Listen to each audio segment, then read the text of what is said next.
everyone. Welcome back. My name is Melissa. And my name is Sam. I grew up in the polygamous community that followed Warren Jeffs, and I moved out when I was 18 years old. And today we're going to talk about what schooling was like in that community. Yes, since everybody's getting ready to go back to school, we thought this would be the perfect time to answer a lot of the questions people have had about what it was like for Sam growing up in that community and what kind of schooling and everything. Yeah. So we'll just get starting right away. A lot of people have talked about the fact that Warren Jeffs was a principal of a school out there. Did you go to the school where Warren Jeffs was the principal? So, no, I did not go to this school. I did hear about it. I knew it was going on. He even had his own curriculum, I guess. He actually made up his own curriculum for people to follow. This is what they had to do. And anyway, it was quite a bit and very extensive. And I heard it was a little bit difficult, that he was a little bit, I guess he was the principal of the school, and he was, I guess, a little bit very strict and challenging to work with at times. So that's only what I heard. I never went to this school, and I'm grateful for that now.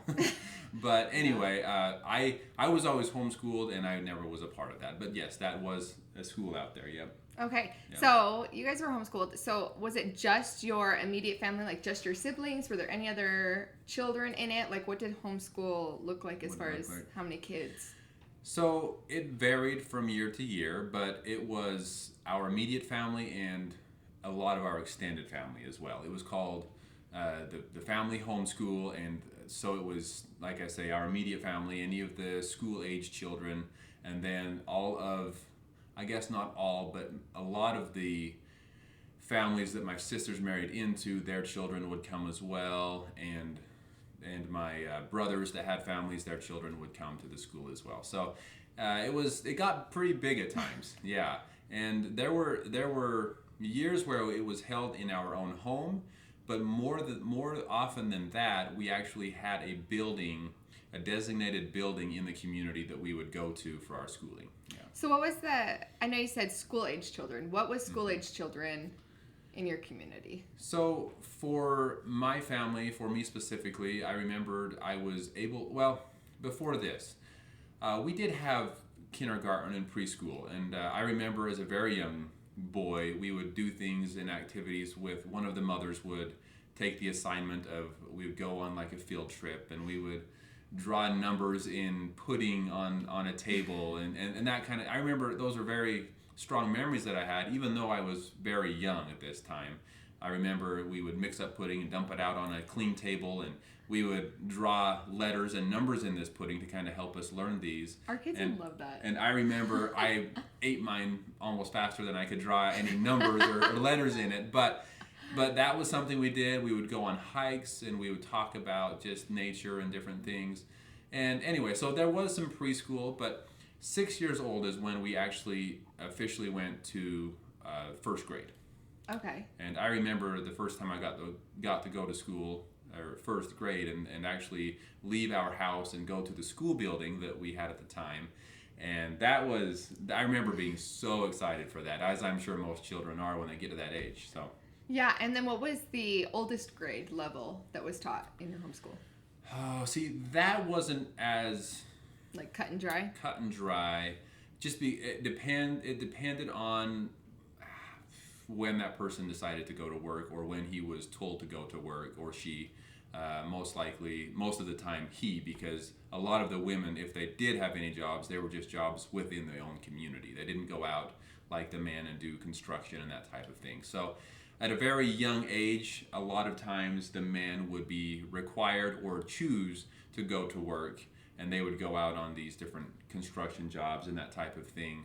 And so I guess it wasn't always the same. Yeah. So did it seem like the girls got more education overall since they weren't going to work as soon, or working outside of the home as soon? Or did it still feel pretty like in some equal? cases, yes. But it was they tried to keep it as equal as possible as far as how many years of schooling the men and the women would get. So okay. It was in some cases, yes. I know that some of my sisters got a better education than I did, because I went to work at such a young age and kind of put all of my studies on the back burner. Okay, gotcha. Yeah. And then when you talk about going to the actual physical school, who would be the teachers? Like, did the mothers rotate, or was there like one specific mother that was in charge of all the homeschooling? So, great question. Obviously, one of the mothers would have to be at home all the time because of all the children that were too young to go to school. So there would always be at least one mother in the home. But typically there were two mothers that would always homeschool. And they would always be there. And if it wasn't one of the mothers, it was one of the older sisters or brothers that would homeschool. And I actually had some older siblings that before everything kind of became homeschooling, they actually went out and got a degree in like a regular college. So they actually did have a background in some learning and studies. Oh. Anyway, so that was helpful, and sometimes they would come and help teach the children. So, and we had regular math books, or at least I think they're regular. That's what I was gonna ask next. Only thing I knew about at the time. So we had math books and all of the different types of science and history and that type of thing that we would talk about. So you had like a pretty regular curriculum. I think so. Or like, what were your main subjects? I guess because.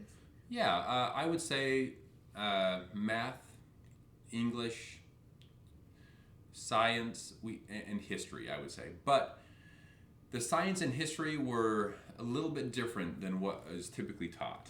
And I mean, for example, the history was a lot about church history. And I remember that was more focused on. We did talk about other things that happened, throughout the years in the world and in the United States. But it was a lot of church history that we would focus on. I do remember that. Okay, so kind of like a hybrid church class. Yep. School class type of thing. Yeah. And then science, I know we talked about it. I don't remember doing any science projects per se, so I don't know. I don't feel like I got much of an education as far as that goes. As far as science goes. Yeah. Okay. And then as far as what kind of books, because we've gotten a lot of questions of, was there a library out there? And if so, what kind of books were you allowed to read? Was it all like monitored very closely, or what kind of books did you have access to as a young child? Yeah. So so when I was really young, things out there were so different than they are today. I feel like I had a great childhood, as far as when I was a really young boy. There was a library. There was a city library that I remember we would go together as a family, and in the back of the library there was a playground. There's slides and swing, and I remember going and being so excited for that, and I was probably only 3-4 years old at this time.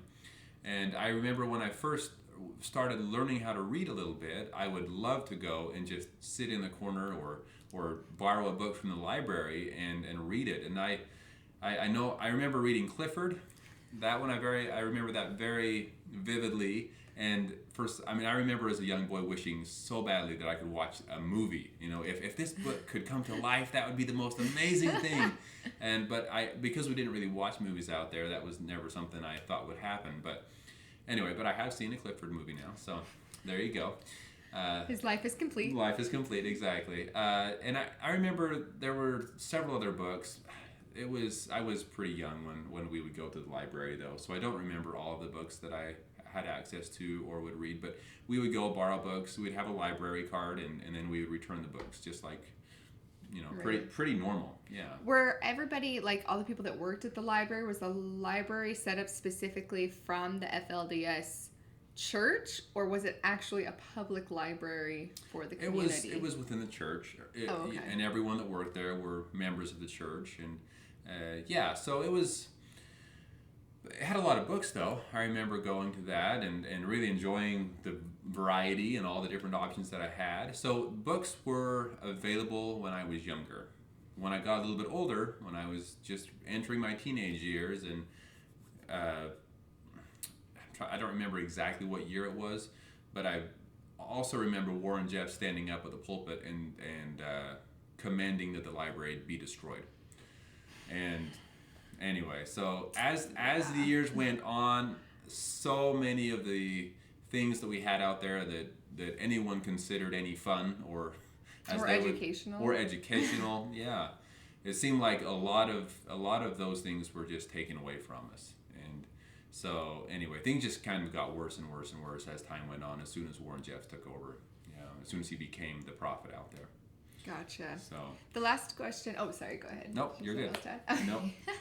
The last question that a lot of people have asked is like, what would a typical school day look like for you? So can you kind of like from waking up, and let's say in like first or second grade where you're still going to school, what did that look like? Like, well, yes. So what time would you wake up? Kind of going even before school started, I guess. Let's go back just a little bit because someone else asked a question about whether or not we would go school shopping for clothes and that type of thing. And the answer is yes, we did actually.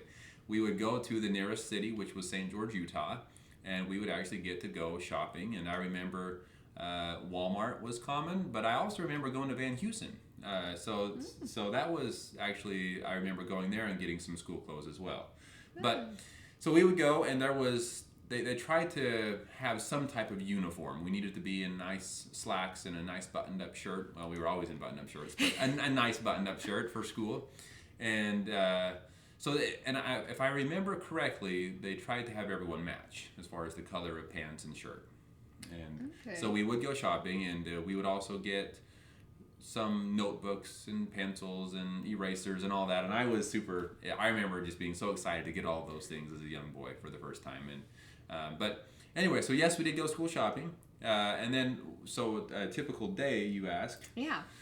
So, I mean, we would generally always wake up during the school year, and even during the summer, we were expected to wake up at this time, but we would always wake up at 5 o'clock in the morning. So I had to think about that for a minute. It's been a while. I don't like to wake up at 5 anymore. So no, I would cry. So we would wake up at 5 and get ready, and then we would have like scripture reading and family prayer in the morning. So we'd wake up, we would eat breakfast, and then we would have a family gathering and have prayer and scripture reading and all that together. And then from there we would all get into the we had vans and cars and however many vehicles it took at the time to get all of the children there.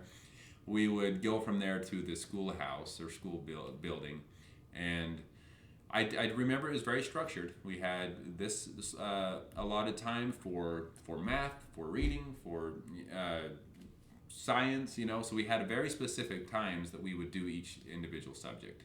Okay, and what did lunchtime look there? Like lunch and recess? Like, did they have a huge kitchen at the school to be able to, or at the building, or? There was a kitchen, yes. And I specifically went to, I believe it was 4 different buildings while I was going to school out there. Oh, wow. One of them was actually my sister's house. So she had a house that she married into that had a nice setup for classrooms and that. So we went to her house. Funny story about that specific house, but we'll come back to that. And then the other buildings were more set up like school buildings. Okay. Did you guys take lunches then? And so that's where at my sister's house, I remember they would make lunch there for us. And at these other buildings, oh my goodness, I am having a hard time remembering what we did for lunch. I'm putting him on the spot. I know. I know for a fact there was always a kitchen in the building. There was always a kitchen in these school buildings. And if I remember correctly, they would make lunch there at the school building. We would eat, have a little recess, and then come back to our studies. Okay. Yeah. Okay. And then how late into the day did school normally go? I believe it was 4 o'clock. Okay. So it was normal full day of school. Yep. Yeah. I didn't have too many years of going to school, so I'm trying to remember all these details. That's what I was going to say. But it was a full day of school. If I remember correctly, we would start school at, I believe it was 8 o'clock. And then we would go through the morning, we'd have recess, lunch, and then come back for another couple hours after that. Okay. Yeah. Okay. So, sorry. Oh, what was your question? Go ahead. Oh, I was just going to say, for those of you who haven't seen the other video that we've done about Sam's education experience, what age were you when you stopped attending homeschool? So I started going out on job sites and really working at about age 13 and 14. Okay, so just so you guys know, that's when he says like there wasn't a whole lot of years. His education basically stopped out there right as he became a teenager. Right, and I mean, I definitely didn't get as good of an education as I guess the normal people, but I feel like my parents tried hard to have a good structure, have a good layout, and have a good curriculum to help us learn as much as possible. Father would always talk about the importance of an education, even though most of the people out there never had anything above high school, if even that. So we felt like it was important, but it seemed like working was more important than even that. And so as soon as I was to the age where I was big enough to go out and work on these job sites and that, that's what I was focusing on. Yeah. Okay, why don't we end on the funny story? Oh, yes. Or a story. I don't know if it's funny yet. I'll let you know. The story about my sister's house. So this was the first school building I went to, or the first schoolhouse I went to. I was 6 years old, and I remember it was quite the experience, because we had this little white car, and this car was not a new car. It was a very old car, and it could work sometimes. Not always, but it would work sometimes. Anyway, so going to school, her house was on top of a hill. So it was a really, really steep hill that we had to make up. We had to get up this hill every day to get to the schoolhouse. And so I remember there were way too many people in this car at one time. I mean, we were packed in there, and it was back in the day, and no one really wore seatbelts, and we were just sitting on each other's laps, and I don't know, it was packed. So we would get a big head start from way back before the hill started. And we would just get that car going as fast as it could possibly go. So hopefully make it to the top of this hill. I know there were times when it did not make it to the top of the hill, but we would always say, I think it can, I think it can, I think it can, the whole time that we would go up this hill trying to make it to the top. So anyway, funny story. We generally made it to school safe, but sometimes the car didn't make it to the top of the hill, and we'd have to roll back down and start over and try I was just going to say, what happens if you don't make it? You just try again? Keep trying again. Yeah, keep trying until you make it. If all else fails, you walk up the hill. But sometimes, if I remember correctly, there were times where some of the older children would have to get out of the car and walk up the hill, so the rest could make it to the top. Make it to the top. Well, fun stories. Yeah. If you guys want to hear more about what it was like for Sam growing up in polygamy, then please like and subscribe. Leave comments and questions below. That's how we get our ideas for the next videos. And we'll talk to y'all soon. Yeah, thank you so much. We'll talk to you soon.